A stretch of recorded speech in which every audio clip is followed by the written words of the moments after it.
We let me know what's starting.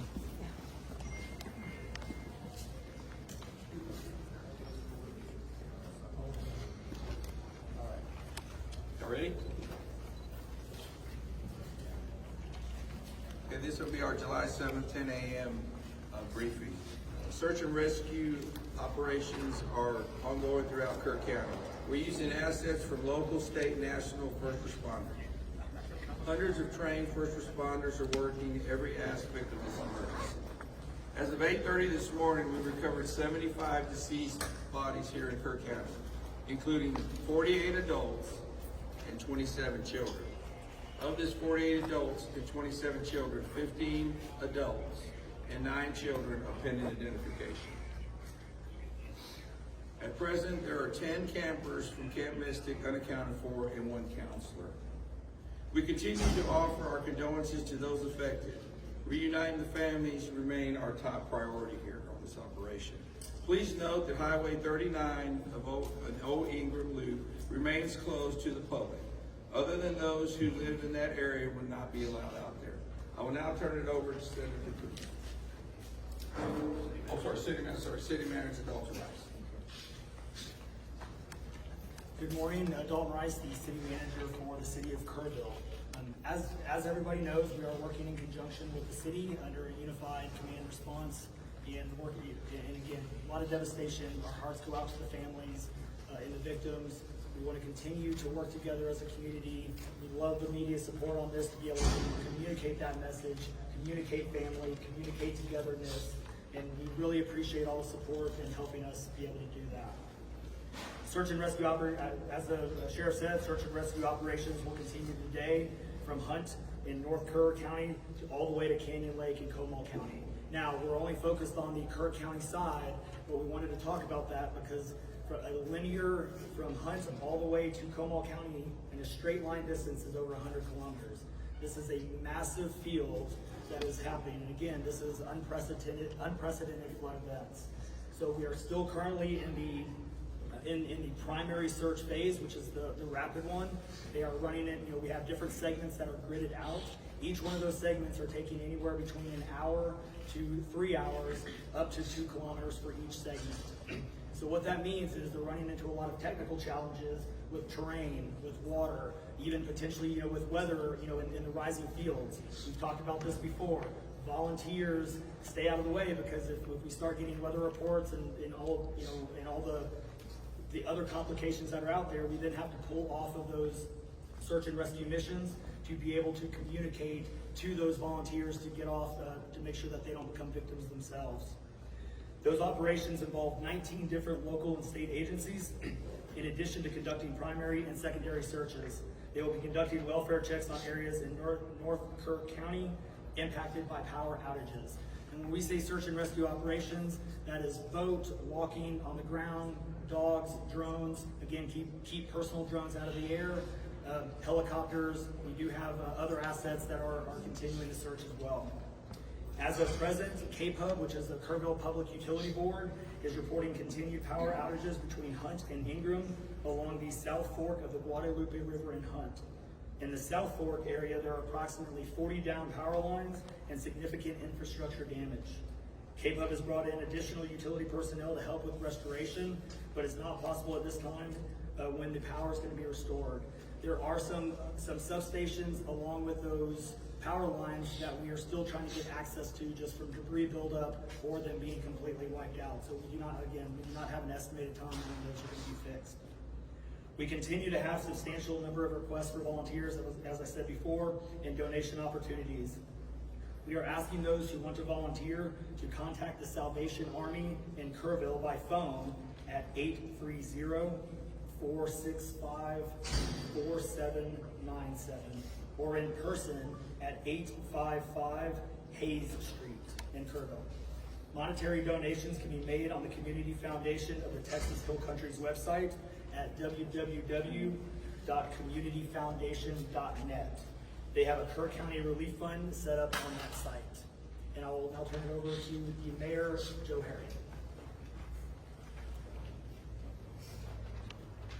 Thank you for being here. I need to tell my community and and those families who are waiting, this will be a rough week. Primary search continues, and we remain hopeful every foot, every mile, every bend of the river. Our work continues. You need to know that we have been blessed with help from the community, from the state, and the nation. We have trained experts who are helping to this effort. If you want to volunteer, it is important that you contact Kerrville Salvation Army and register. Dalton gave that number, but I'm going to give it again. 830-465-4797. We need focused and coordinated volunteers, not random people just showing up and doing what they do. We need to work together. As Dalton said, donations have been flowing in from around the world to the Community Foundation. Again, that website is communityfoundation.net. Please follow the City of Kerrville's Facebook page for updates. They're accurate. We take a lot of time to make sure we send out information that will be helpful, not only to residents, but to those who are visiting. I've said this 100 times, and I will say it again. We need your prayers. We need your prayers. Thank you. And now, Senator Ted Cruz.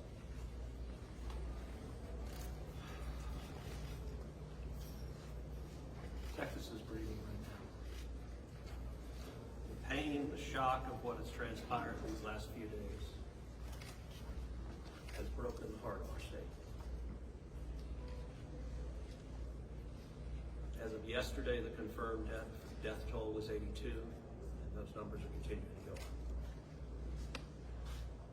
The children, the little girls who were lost at Camp Mystic. That's every parent's nightmare. Every mom and dad. Last week, we were picking up our daughter from camp here in Hunt. Our girls have gone to camp here for a decade. The Hill Country is an incredible part of Texas, part of the country. The natural beauty here is incredible. The camps that have raised generations of little girls and little boys and instilled character and love and faith are extraordinary institutions. And I'll tell you the pain in our state. And it's every part of the state. We've got Texans from all over the state who were here celebrating the 4th of July. A week ago, this was a time of great celebration. You're dropping your little girl off at camp, your little boy off at camp. You're celebrating Independence Day. You know that your child is going to be swimming, canoes, and horseback riding, doing archery, and making lifetime friends. And then suddenly it turns to tragedy. For the last several days, I've spoken to multiple parents, scared out of their mind. What, do you know anything? Where is my daughter? There's still 10 girls and 1 counselor from Camp Mystic that are unaccounted for. And the pain and agony of not knowing your child's whereabouts. It's the worst thing imaginable. But I want to say, in the face of all of this, it is simultaneously inspiring. Every time there's a tragedy, every time there's a natural disaster in Texas, Texans come together. Texas is a big state. We have 31 million people, and we have hurricanes, we have tornadoes, we have wildfires. Tragedies hit this state, natural disasters hit this state, and without fail, 100 out of 100 times when that happens, we see Texans coming together, helping each other, engaging in acts of heroism. There have been over 850 high water rescues since this flooding began. 850. You look at extraordinary stories of Eagle Scouts pulling campers out of harm's way. I was just hearing a story of one counselor whose head was right at the water holding up 2 mattresses with campers on those mattresses. That kind of courage, that kind of selflessness And then there are the first responders. The local first responders, I want to thank every one of the first responders at the local level, at the city level, at the county level, at the state level, at the federal level. In the first few hours of this flood, I was on the phone with Governor Abbott. I was on the phone with Lieutenant Governor Dan Patrick. I was on the phone with Nim Kidd, the head of the Texas Department of Emergency Management. And then I called President Trump. I called President Trump. He was having dinner at the time. It was still early in what was transpiring. And I wanted him to know, I said, Mr. President, everything we're hearing right now, this appears to be bad, really bad. There may be a very significant loss of life unfolding right now in Texas. And I will tell you, the President said, Ted, anything Texas needs, the answer is yes. Whatever assets you need, whatever resources you need, yes, let us know, and we will provide everything. Within hours, we had helicopters, over a dozen helicopters in the air. National Guard, DPS, game wardens, Coast Guard, doing search and rescue, reaching down. We've all seen the videos of little girls being pulled up, hoisted out of harm's way. Incredible courage and heroism. Search and rescue is the first stage. But the process of coming together and rebuilding is going to take longer. And I will say to all the grieving families, to all of those who've gotten the worst news imaginable, that your little girl, she's gone. I will say for many of us, those are friends and neighbors who've lost children. Got multiple kids who go to school with my girls.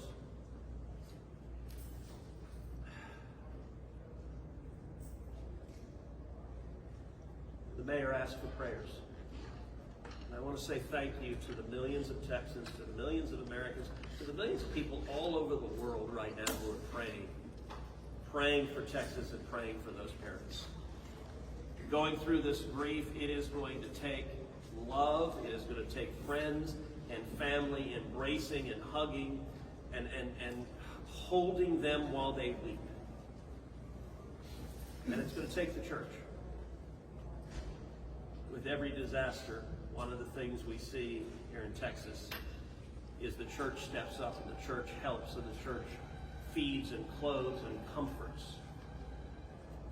This morning I met with a group of chaplains who've been going through the incredibly difficult process of talking to mom and dad after mom and dad who just lost the most precious person they ever knew.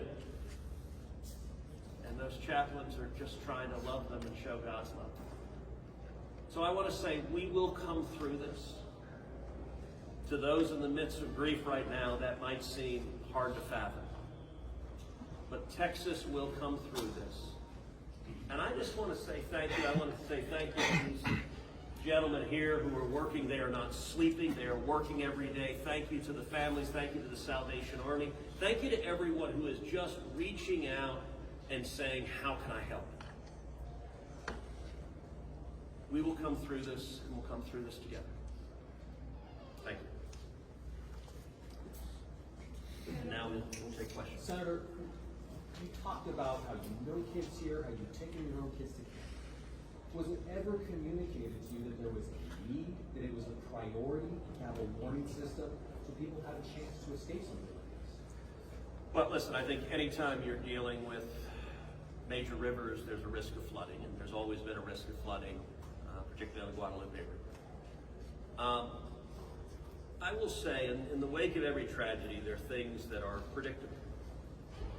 One of the things that's predictable is that you see some people engaging in, I think, partisan games and trying to blame their political opponents for a natural disaster.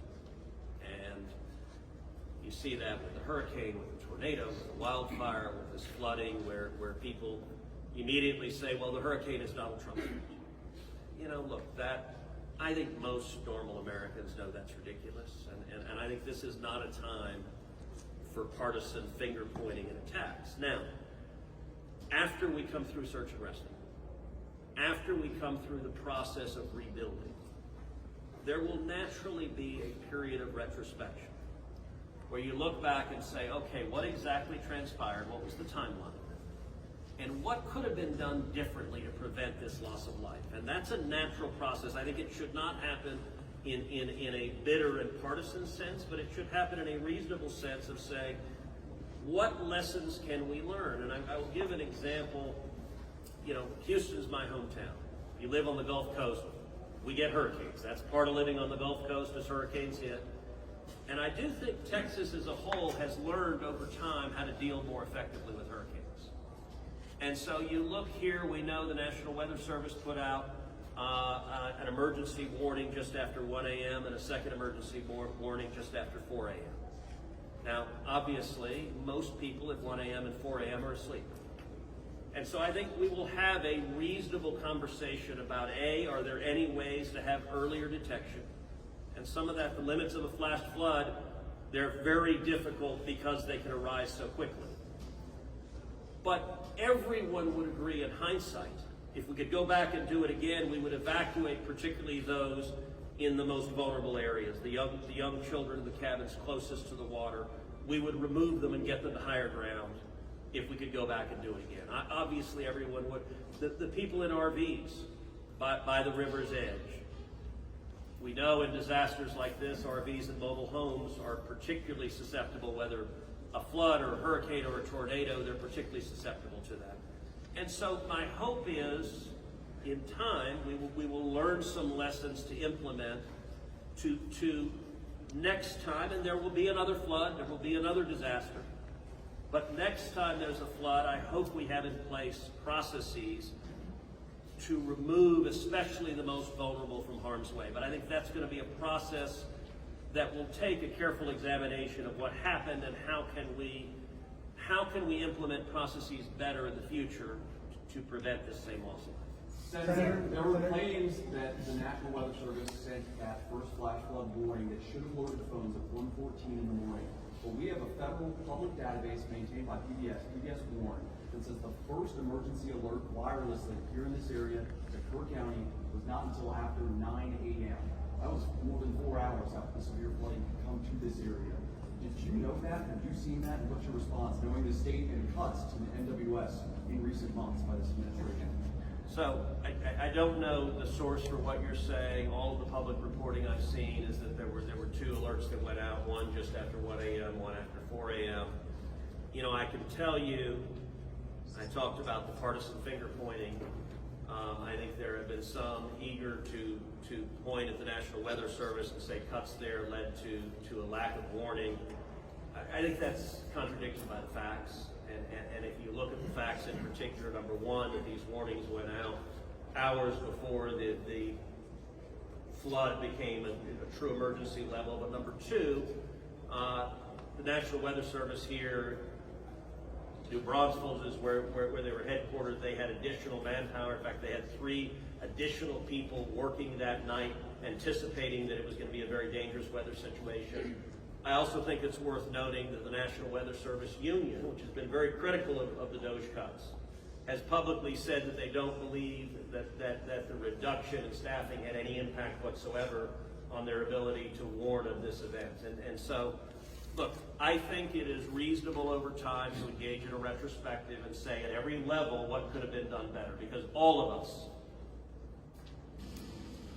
would want to prevent this horrific loss of life. But I think just immediately trying to use it for either side to attack their political opponents, I think that's cynical and not the right approach, particularly at a time when we're dealing with a crisis and we're dealing with grief. But it's the same question whether there should be cuts at the National Weather Service and FEMA. I know you've been supportive of FEMA. Look, I am very supportive of FEMA. I'm very supportive of the National Weather Service. They both perform essential roles, and I think it is critical in every federal agency, particularly when you're dealing with public safety, that we make sure that critical roles are maintained. That's a longer and broader discussion, but as I said, everything from the public evidence indicates that was not a contributing factor to what Is occurred. it possible to get Dalton in just to talk about that and the National Weather Service alert? Because there were escalating forecasts throughout the day from the National Weather Service.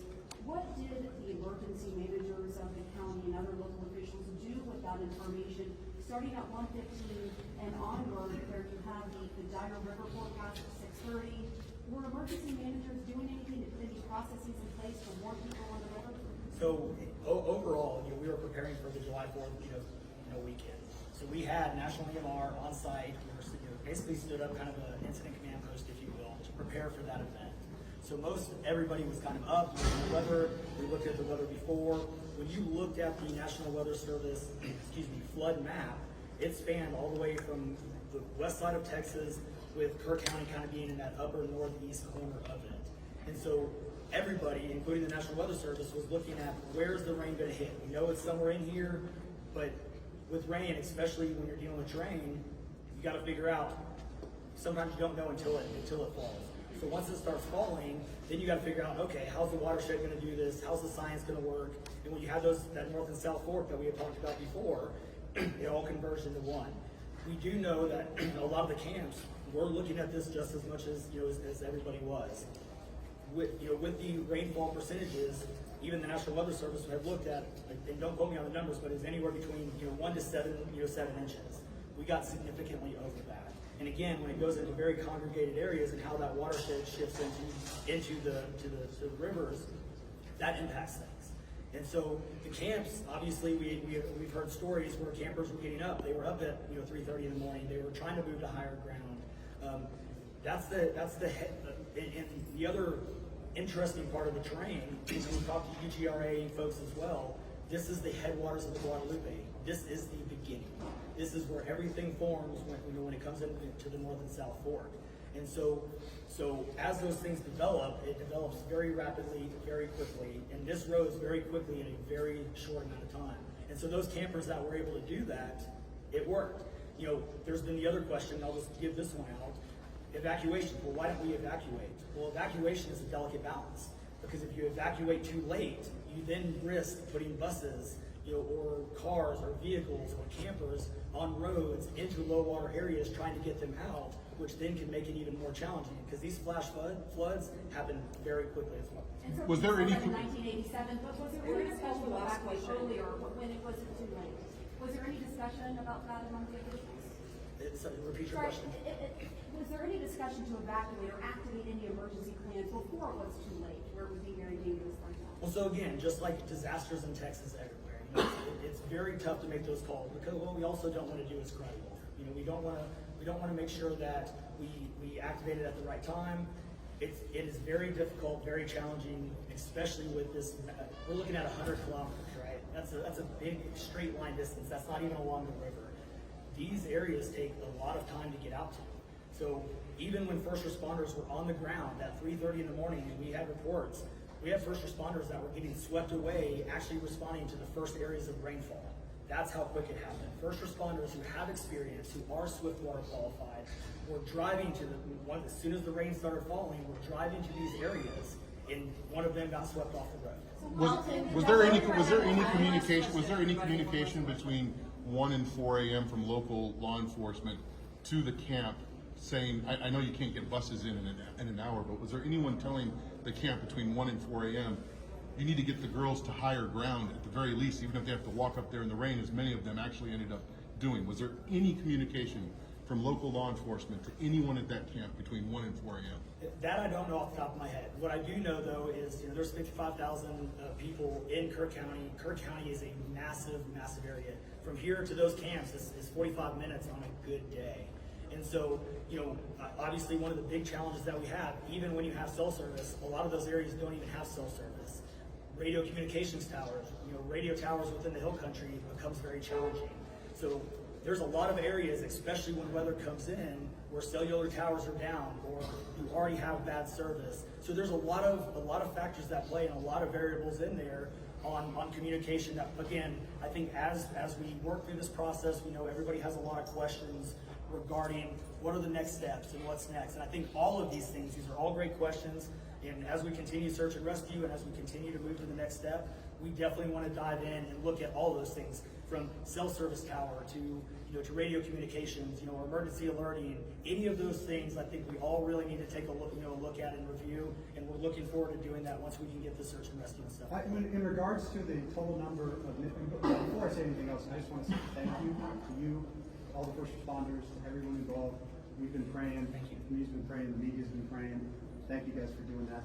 I've got two questions. One for you, I'm trying to get an accurate count on number of missing. I know you can't, I know we don't know we don't know what we don't know.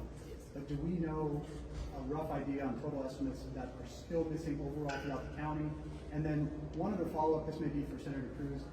A lot of speculations being made about this being somehow man involved with the weather modification, with some of the rainmaker technology, working with farmland. Do you think any of that, is there going to be any investigations into that, or can you communicate anything on that? Let me answer your first question. I'm definitely turning that second. So, on the first question, with missing persons, so obviously we have the knowns, the can't miss the kids, which is the numbers coming down as the sheriff has stated, and then we have the unknowns. We don't know what we don't know. We actually have a 5 hotline line. It fluctuates between 3 and 5, but we're working on it. We get calls 24 hours, 7 days a week. We haven't hit the weeks yet, but we're still taking in calls. We are collecting all that information. So we don't have a solid number that we're willing to talk about right now. We do know that it is a lot, because we also are getting a lot of fake calls. You're looking. This is a worldwide discussion, and we're dealing with scammers. Victims' families are being reached out to, saying that they have their kids, pay me money. It's heartbreaking. It's absolutely heartbreaking. We're dealing with with mental health issues, where people are calling saying they have visions. All of these things we're dealing with on a day-to-day basis, and we're having to vet this information, and it becomes very taxing on our people. Again, this is an extremely heartbreaking, this is, if not the worst, one of the worst, disasters in this region in a very, very long time, even beyond 1987. And so, but would best estimate like dozens or hundreds, or just to give people an idea? a lot. At what point do you think? The follow-up, yeah. Yes. The follow-up. Yeah, And not to get into the weeds on, people are asking lots of questions, and where should we start the investigations after? to the best of my knowledge, there is zero evidence of anything related to anything like weather modification. And look, the internet can be a strange place. People can come up with all sorts of crazy theories. What I know is a reality is that a whole lot of Texans are grieving right now. I will tell you, I was visiting with one parent who was talking about online, being harassed online because their information was public, that they had a little girl who was missing in Mystic. And look, there are a lot of people who are messed up, and my call for everyone, there's a time to have political fights, there's a time to disagree. This is not that time. This is a time just to reach out, support each other, go volunteer at the Salvation Army, give them money, go volunteer at your church, you know what I did when this happened? Just go hug your kids. Because I gotta tell you, I hugged my girls with tears in my eyes, because every one of us who's a parent, there but for the grace of God go I. And nothing will fill the void in these moms and dads' hearts, but they'll make it through it. And every one of us, we have an obligation to come through and help them make it through it. And look, Texas will come through, and let me say, Kirk County, the Hill Country is incredible, it is beautiful. And these summer camps, Camp Mystic is an incredible Texas institution. For a century, it has made a profound difference helping young girls become strong women in Texas and across the country. And so, for me at least, I'm praying for these camps, I'm praying for all the campers, everyone implicated, everyone impacted, and I hope we come together and stand as one. Thank you.